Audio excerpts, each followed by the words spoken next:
Secretary here, demon.com, and I'd like to introduce you to a concept called PVPT. And I'm taking you here to the Moz website. Moz is probably the best known inbound marketing company in the world. It's probably the biggest, most profitable, run by Mr. Rand Fishkin.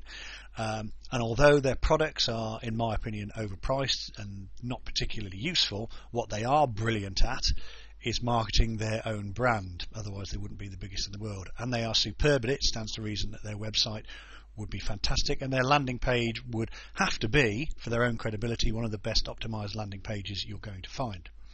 But why is it one of the best optimized landing pages you're going to find, and how can these rules help you guys to create your brilliant landing pages? I'm going to try and keep this quick. The answer is PVPT, and that stands for Proposal, Value, Personality, Testimonial. Let's go.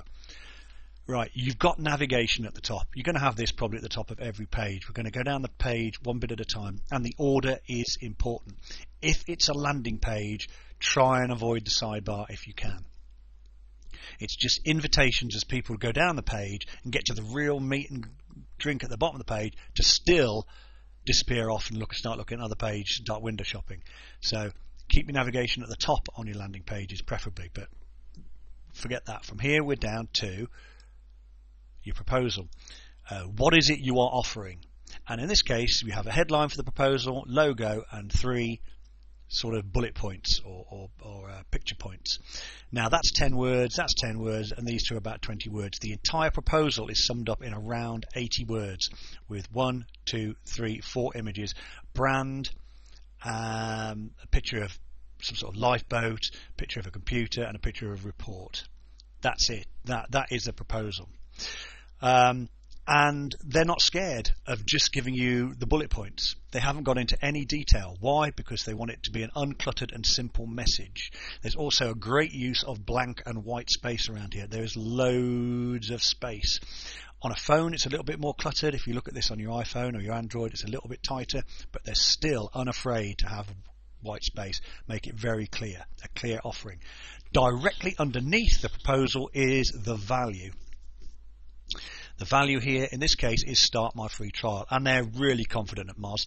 It's not a question, would you like a free trial? It's a statement, start my free trial, 30-day trial, because they're that confident. You're there because you know their product is good. They want you to understand that they think their product is good, and rather than invite an answer no or free trial of what, they're saying, come on, you're here, we're Moz, for goodness sake, you know what we're offering.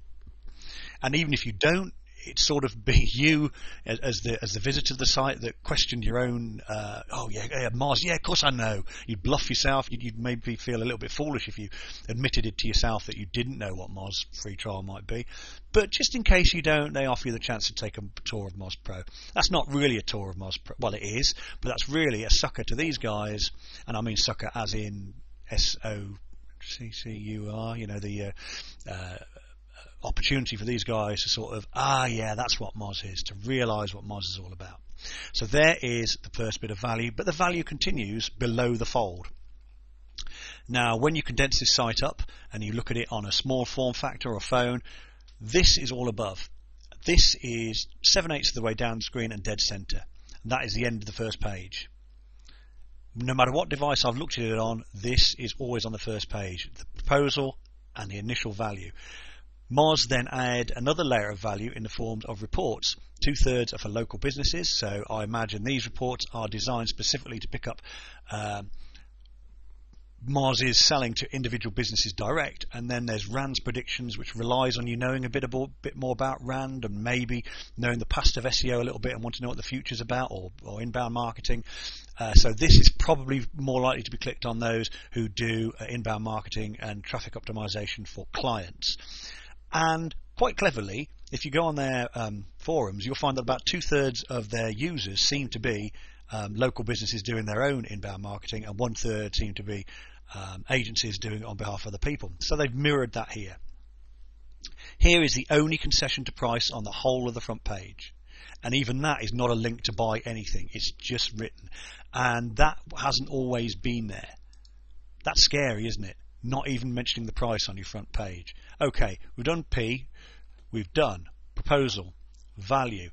This is above the fold, and it has to be above the fold on every device through your proposal and your value. There is extended value below there, and below that we have personality. Now Rand's here is a bit of personality, but these are personality. You have a choice here. You can either put your own key staff in here, you know, your own, if you're a team of lawyers, your own main lawyers or whatever it is you do, put them here, and yourself if it's your website, or you can put testimonial stuff here, but it has to be personal. It's people. This is David Dubois, this is John Clark, this is Jessica Hill, this is Ryan Glass. They are specialists in this field. Okay, so these aren't random people, these are high profile specialists, but they are people with names, with photographs, who are prepared to be on this site. Now if you're a brand new company and you're just you, put just you. If you've got a little team, put your key team. If you've got some great testimonials, then consider you have the option to put them up there. Below that, you have to put your testimonials. Okay, you have to put them.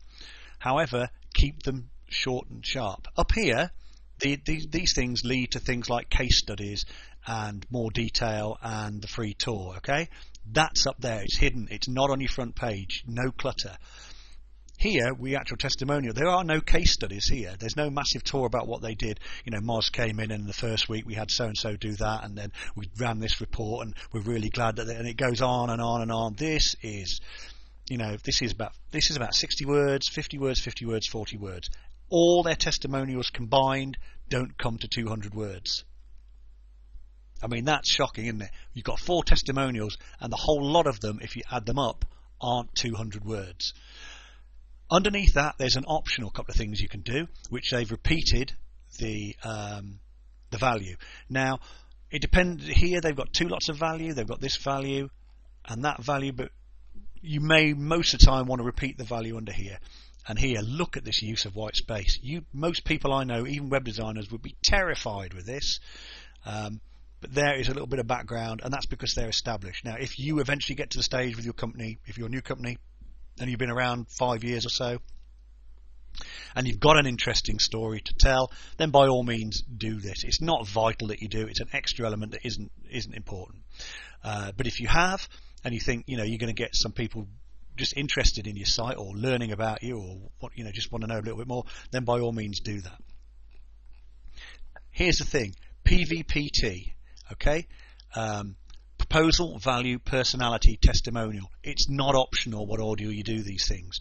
They have to be done in that order. The best websites all do them in that order. The best website all have proposal and value above the fold on every device. The best websites all have simple, uncomplicated calls to action. The best websites do not try and sell directly to anybody. They offer value up front. Most websites do not even have, most of the best websites do not even have the option to buy anything on their main landing page. Shocking, terrifying, just true, I'm afraid. That's the way it works. Okay. Now those are huge things. Now you can go and, you know, look at other people's ideas and whatnot, but from my point of view, PVPT. After you below your navigation, follow that strict order. Remember the above the fold rules. Remember to use the white space. Remember not to waffle and go into too much detail. And remember that selling aggressively very rarely works online. I think if you're selling something that's just an item that's like $3 or $4 or a couple of pounds if you live in the UK, or a couple of euros, you can leak onto the front page the fact that you are inexpensive. That's what I'd say. We are so inexpensive. Our app is just $4. That's fine because it's part of the proposal, perhaps, that you're inexpensive. However, for most people and most sites, there is nowhere to buy on this front page. There's loads of white space, but PVPT, it's not negotiable. PV always above the fold. Sorry to waffle on about it, but this will change your web. If you follow these rules, this will change the way you design websites. Squitty at demondemon.com, signing off.